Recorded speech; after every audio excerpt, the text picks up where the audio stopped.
So recently, Silk and I had the privilege of co-teaching, and it was really fun for us. It actually was our first time together as a couple to teach with one another, and it was a lot of fun.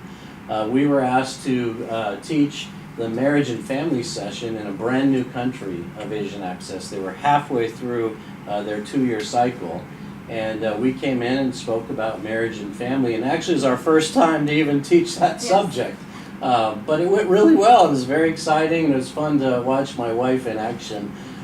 Silk, tell us maybe a couple highlights of our week together. Well, it really was an honor and a privilege to get to participate in this, and it was just like amazing how God used us, even though we are not marriage and family therapists. So a couple of things stood out to me.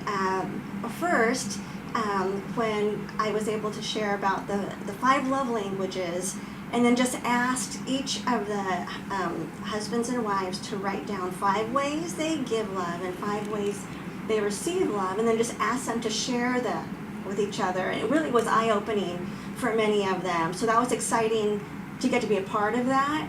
And then another highlight for me was when we separated, you know, the wives had a session, right, and the husbands did, and just the pastor's wives shared so openly with each other and felt like they finally had a place where they could be real with each other, and that really was very special to be a part of. And one of the fun parts for me was the co-teaching and actually watching her teach. She is a rock star. It was a lot of fun doing this together. Well, one of the highlights in the week was one of these ladies you referred to in the open session with men and women. She had shared how different this week was from normal trainings.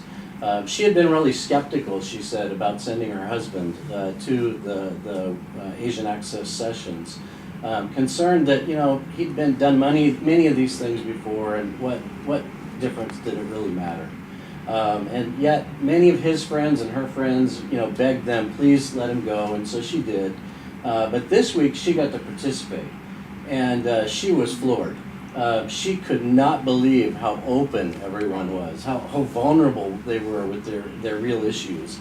And she said at the end, this is amazing. Everyone in our country is so secretive, and yet all of you have been so open with your lives. And she told us later, she goes, you know, can my husband sign up for the next cohort of Asian Access? It was that good. And so we're just really thrilled to serve Christ together and to see what he's doing in developing leaders across Asia.